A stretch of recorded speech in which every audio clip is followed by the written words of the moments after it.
واذاسألک عبادی عنی فانی قریب اجیب دعوت الداعی اذا دعانی فلیستجیبوا لی ولیؤمنوا بی لعلہم یرشدون۔ صدق اللہ العظیم۔ پارہ نمبر 2 سورۃ البقرہ آیت نمبر 186 آپ کے سامنے تلاوت کی ہے۔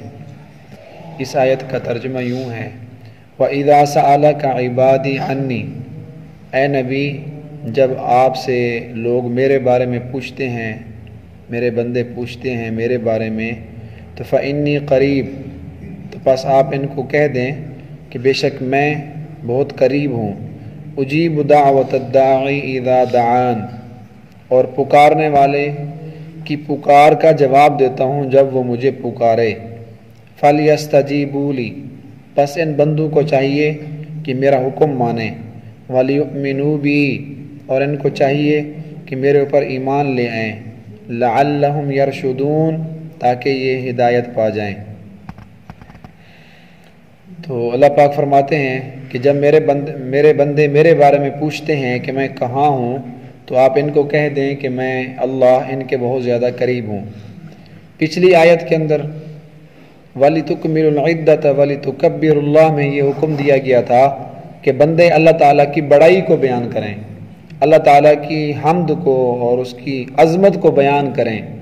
تو اس آیت میں اللہ پاک نے اس بڑائی بیان کرنے کے طریقے بتائے ہیں، اس کے آداب بتائے ہیں کہ جس اللہ کی تم نے بڑائی بیان کرنی ہے نا، تو وہ اللہ کہ تم سے دور نہیں ہے کہ تم زور زور سے چیخ و پکار کے ساتھ اللہ کا ذکر کرو اور اس کو شور شرابہ ایسے جیسے وہ بہت دور کوئی بندہ بیٹھا ہوتا ہے، بندہ اس کو آوازیں دے رہا ہوتا ہے۔ تو اللہ کی بڑائی بیان کرنی ہے، لیکن اس انداز میں نہیں کہ اللہ کو بہت دور ہے اونچی اونچی آواز میں، بلکہ وہ اللہ فانی قریب، اللہ فرماتے ہیں میں بالکل تمہارے قریب ہوں۔ تو یہ گویا کہ اس بڑائی کا ایک ادب ہے، ایک طریقہ ہے کہ اللہ کو بہت دور نہ سمجھو، وہ تمہارے قریب ہے۔ تمہاری جو سرگوشی ہوتی ہے، آہستہ آہستہ جو ہم بولتے ہیں، اللہ اس کو بھی سن لیتا ہے۔ اور اس آیت کے شان نزول کے بارے میں تفسیر ابن کثیر میں لکھا ہے کہ ایک مرتبہ ایک صحابی آئے دیہات سے اور آ کر کہنے لگے یا رسول اللہ، ہمارا جو رب ہے اللہ قریب ہے کہ فنناجی ہی، تو پھر ہم اس کو آہستہ آہستہ بلائیں گے، ام بعید فننادی ہی، یا ہمیں بتائیں کہ وہ دور ہے تو پھر ہم زور زور سے اس کو پکاریں گے، آوازیں لگائیں گے۔ تو ذرا بتائیے کہ اللہ تعالیٰ کدھر ہے؟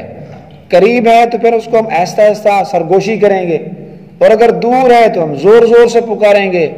تو حضور علیہ السلام خاموش ہوئے، تو اللہ پاک نے قرآن مجید کی آیت بھیجی، یہ وہی نازل ہوگی وَإِذَا سَأَلَكَ عِبَادِي عَنِّي، کہ اے نبی میرے بندے جب آپ سے میرے بارے میں پوچھتے ہیں نا کہ اللہ تعالیٰ قریب ہے یا دور ہے، کہاں بیٹھا ہے اللہ تعالیٰ، تو آپ ان کو بتا دو میرے بارے میں کہ فَإِنِّي قریب، بے شک میں ان کے قریب ہوں۔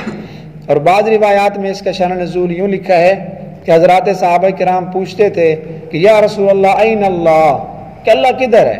این ربنا، ہمارا رب کہاں ہے؟ تو اگر ہم اس کو ملنا چاہیں، اس سے کچھ مانگنا چاہیں تو کدھر ہے؟ تو اس کے بعد یہ آیت نازل ہوئی جب صحابہ کرام نے یہ سوال کیا این اللہ، تو اللہ تعالیٰ نے کہہ دیا میرے بندوں کو بتا دیں کہ انی قریب، میں بے شک ان کے بہت قریب ہوں۔ تو دعا کے آداب میں سے ایک یہ ہے کہ اللہ کی بڑائی بیان کرنی ہے، اگر دعا کرنی ہے تو آہستہ آواز میں، یہ اصل ہے، یہ زیادہ پسندیدہ ہے۔ ادعوا ربکم تضرعا وخفیا، ایک اور آیت میں اللہ پاک نے دعا کے اور پکارنے کے آداب بتلائے ہیں کہ اللہ فرماتے ہیں تو مجھے پکارو تضرعا، عاجزی کے ساتھ، اللہ کے سامنے اپنے آپ کو فقیر، مسکین، لاچار سمجھتے ہوئے، اور خفیہ، آہستہ۔ تو دعا کے اندر اصل یہ ہے، دعا جس سے زیادہ قبول ہوتی ہے اللہ کی بڑائی ذکر، کہ وہ آہستہ آواز میں کیا جائے۔ حضرات صحابہ کرام کے بارے میں آتا ہے، اور راوی ہیں جناب ابو موسیٰ اشعری رضی اللہ تعالیٰ عنہ، کہتے ہیں ہم ایک غزوے میں حضور علیہ السلام کے ساتھ تھے، تو جب ہم کبھی کسی پہاڑ کے اوپر چڑھتے یا کسی وادی میں ہم اترتے تو ہم زور زور سے اللہ کا ذکر بلند کرتے ہیں، اللہ اکبر اللہ اکبر، زور زور سے ایسے آوازیں لگاتے تھے ہم، نعرہ تکبیر بڑی اونچی اونچی آوازوں میں ایسے۔ تو سارے صحابہ ایسے اونچی اونچی آواز میں ذکر کرتے جا رہے تھے۔ تو حضور علیہ السلام قریب ہے اور فرمایا دیکھو انکم لا تدعون عمیا ولا غائبا، کہ دیکھو تم کسی اندھے کو نہیں پکار رہے اور تم کسی غائب کو جو غیر موجود ہو اس کو نہیں پکار رہے. فَإِنَّمَا تَدْعُونَ سَمِيعًا بَصِيرًا، تم تو سمیع اور بصیر ذات کو پکار رہے ہو. اتنا جو چیخو پکار کر رہے ہو کہ اللہ پاک ایسا بولو تو نہیں سنتا، تو تم کسی غیب ذات کو نہیں پکار رہے. یا اللہ تعالیٰ یا نعوذ باللہ وہ نابینے نہیں ہے کہ اللہ تعالیٰ آپ کو دیکھ نہ رہے ہوں، بلکہ تم تو سمیع اور بصیر ذات کو پکار رہے ہو. پھر آپ نے فرمایا فَإِنَّمَا تَدْعُونَ أَقْرَبَ إِلَىٰ عُنُقِ رَاحِلَتِكُمْ، تم ایک ایسی ذات کو پکار رہے ہو کہ دیکھو جس سواری پر تم بیٹھے ہو، یہ اونٹ یہ گھوڑا، تو اس کی گردن جتنا آپ کے قریب ہے اللہ اس سے بھی زیادہ قریب ہے. تو تمہارے جانور کی جو گردن ہے اس سے بھی اللہ زیادہ قریب ہے. تو جانور کتنا دور کھڑا ہے، اس کو ایسا آواز دو تو وہ آواز تمہاری سن لیتا ہے. تو اللہ تعالیٰ اس سے بھی زیادہ قریب ہے. اور سورۃ قاف میں تو اللہ پاک نے فرمایا کہ میں تمہارے شاہ رگ سے بھی زیادہ قریب ہوں. نحن اقرب الیہ من حبل الورید، کہ جتنا تمہاری شاہ رگ تمہارے قریب ہیں میں اللہ اس سے بھی تمہارے زیادہ قریب ہوں. تو آہستہ اگر ذکر کیا جائے، آہستہ بھی اگر اللہ سے دعا کی جائے تو اللہ اس کو بھی قبول کر لیتے ہیں. تو فرمایا جب میرے بندے میرے بارے میں پوچھیں تو آپ کہہ دیں میں قریب ہوں، یعنی آہستہ سے بھی مجھے پکارو گے میں سن لوں گا. اجیب دعوت الداع، اور پکارنے والے کی پکار کا میں جواب دیتا ہوں. اذا دعان، جب وہ مجھے پکارتا ہے. جب کہ بندہ اللہ کے سامنے ہاتھ اٹھا کر بیٹھتا ہے اور اللہ کو یاد کرتا ہے، کسی مشکل میں مصیبت میں دعا مانگتا ہے، تو اللہ فرماتے ہیں میں اس کی دعاؤں کو سنتا ہوں اور ان کی دعا میں قبول بھی کرتا ہوں. بلکہ دعا تو ایک ایسی عبادت ہے کہ دعا سے اللہ خوش ہوتے ہیں، اور جو لوگ دعا نہیں کرتے اللہ ان سے ناراض ہوتے ہیں. تو دعا کے بارے میں اللہ پاک فرماتے ہیں جب بھی مجھ سے وہ مانگتے ہیں میں ان کی دعا قبول کرتا ہوں. شرط یہ ہے کہ دعا کے لیے کچھ علماء نے آداب لکھے ہیں کہ دعا مانگتے وقت اگر 3 باتوں کا خیال رکھا جائے تو اللہ تعالیٰ کبھی اس دعا کو رد نہیں کرتے. پہلی بات تو یہ ہے کہ دعا مانگنے والا آدمی حلال کھاتا ہو، حرام نہ کھاتا ہو. اگر وہ حرام خوری کرتا ہے، رشوت کھاتا ہے، سود، اگر غلط طریقے سے اس کے جسم کی پرورش ہو رہی ہے، حرام مال سے جسم پرورش پا رہا ہے، تو اس حرام کھانے والے کی اللہ دعا کو قبول نہیں کرتے.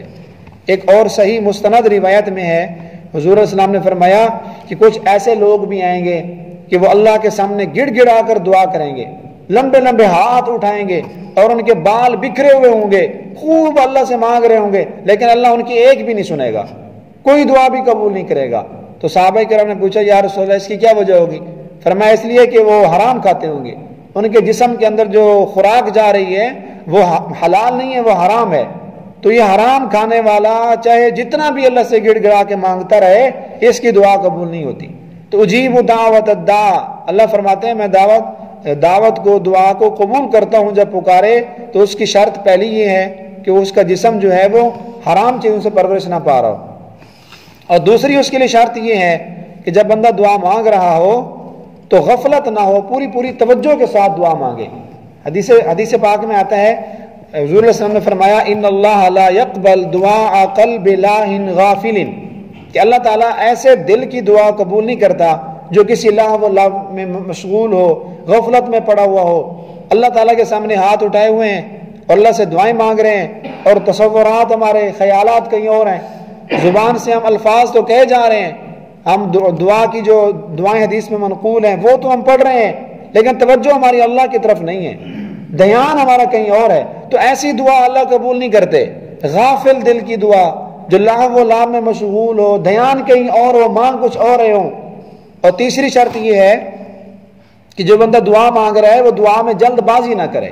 حدیث میں آتا ہے کہ اللہ ہر دعا کو قبول کرتا ہے ما لم یعجل، جب تک کہ بندہ اس میں جلد بازی نہ کرے کہ اب بیٹھے بیٹھے کہ اللہ ادھر میں بیٹھا ہوں تو ادھر ہی مجھے ایک بھینس دے دے، میں بیٹھا ہوں آسمان سے میرے لیے ایک موبائل بھیج دے، میں نے پیسے دینے یا اللہ جلدی کر، ابھی کسی بندے کو بھیج اور مجھے پیسے دے جائے. تو یہ جلد بازی ہے. جب تک بندہ جلد بازی نہ کرے تو اللہ تعالیٰ اس دعا کو قبول کر لیتے ہیں. فَلْيَسْتَجِيبُوا لِي، تو ان بندوں کو چاہیے کہ یہ میرا حکم مانے. اور دعا کے بارے میں یہ بات بھی سمجھنا ضروری ہے کہ دعا کی قبولیت کا کیا مطلب ہے، کہ ہماری دعا قبول ہو گئی ہے، اللہ نے ہماری سن لی، اس کا کیا مطلب ہے، اس کو جاننا بہت ضروری ہے. ورنہ بندہ بسا اوقات احساس کمتری کا شکار ہو جاتا ہے، کہتا ہے کہ میں نے بہت دعائیں مانگی میری دعا تو قبول ہی نہیں ہوئی. اتنا عرصہ ہو گیا میں مانگ رہا ہوں، اللہ میری سنتا ہی نہیں ہے۔ تو دعا کے قبول ہونے کا مطلب مفہوم جاننا بھی ضروری ہے۔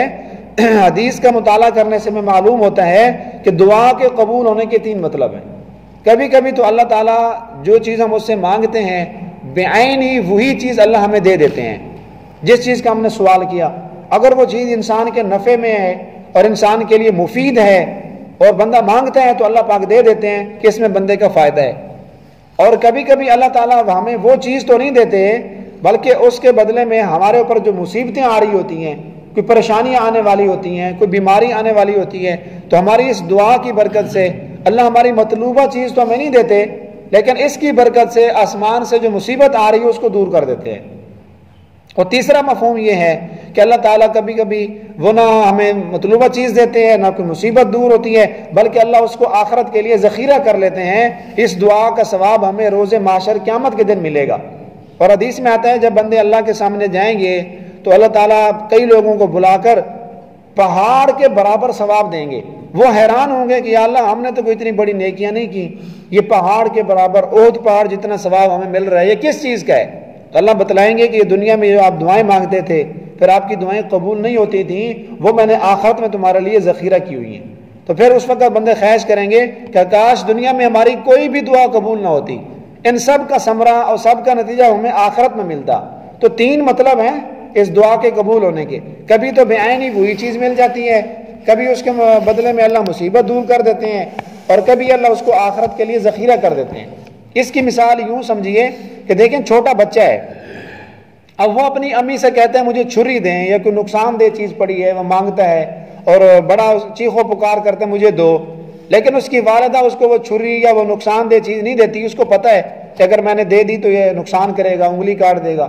تو اب ماں کو اس بچے کے ساتھ جو نہیں دے رہی کوئی ظلم تو نہیں کر رہی کہ بچہ مانگ رہا ہے اور ماں نہیں دے رہی، دیکھو ماں کتنی ظالم ہے، بچے کی سن ہی نہیں رہی۔ حالانکہ ماں سن رہی ہے، ماں کو محبت بھی ہے، لیکن ماں وہ چیز چھری اس لیے نہیں دے رہی، اس کو پتہ ہے اس کا نقصان ہوگا۔ تو ہم جو چیز مانگ رہے ہیں اللہ سے، دعا مانگ رہے ہیں، ہاتھ اٹھائے ہوئے ہیں، ہمیں تو نہیں پتا کہ یہ جو چیز ہم مانگ رہے ہیں ہمارے نفع میں ہے یا نقصان میں ہے۔ اللہ تعالیٰ کو پتہ ہوتا ہے کہ یہ فلاں چیز مانگ رہا ہے، پیسہ مانگ رہا ہے، موبائل مانگ رہا ہے، تو اللہ کو پتہ ہے میں نے دے دیا تو بگڑ جائے گا، پیسہ دے دوں گا تو ظلم کرے گا، اگر اس کو مال میں نے دے دیا تو اس کے اندر تکبر آ جائے گا۔ تو اللہ تعالیٰ کو پتہ ہے، اللہ تعالیٰ اپنے بندے کے ساتھ محبت کرتے ہیں، بندے کے نقصان کو برداشت نہیں کرتے، اس لیے اللہ تعالیٰ کبھی وہ ہمیں چیز نہیں دیتے۔ فَلْيَسْتَجِيبُوا لِي، آگے فرمایا ان بندوں کو چاہیے کہ یہ میرا حکم مانے۔ تو اس کے 2 مطلب ہیں حکم ماننے کے، ایک تو یہ کہ جیسے اللہ فرماتے ہیں میں تمہاری دعا قبول کرتا ہوں تو تم میرا یہ حکم مانو، یعنی دعا مجھ سے مانگا کرو، دعا والا حکم مانگو، دعا کی مجھ سے درخواست کیا کرو۔ یا اس کا مطلب یہ ہے کہ دیکھو جب اللہ تمہاری ساری دعائیں قبول کرتا ہے تو پھر تمہیں بھی چاہیے کہ اللہ کی عبادت کرو، تمہیں بھی چاہیے کہ اللہ کے ہر حکم کو مانو۔ جب اللہ تمہاری مانتا ہے تو تم اللہ کی مانو۔ وَلْيُؤْمِنُوا بِي، اور ان بندوں کو چاہیے کہ میرے اوپر ایمان لے آئیں، لَعَلَّهُمْ يَرْشُدُونَ، تاکہ یہ ہدایت پا جائیں، رشد پا جائیں۔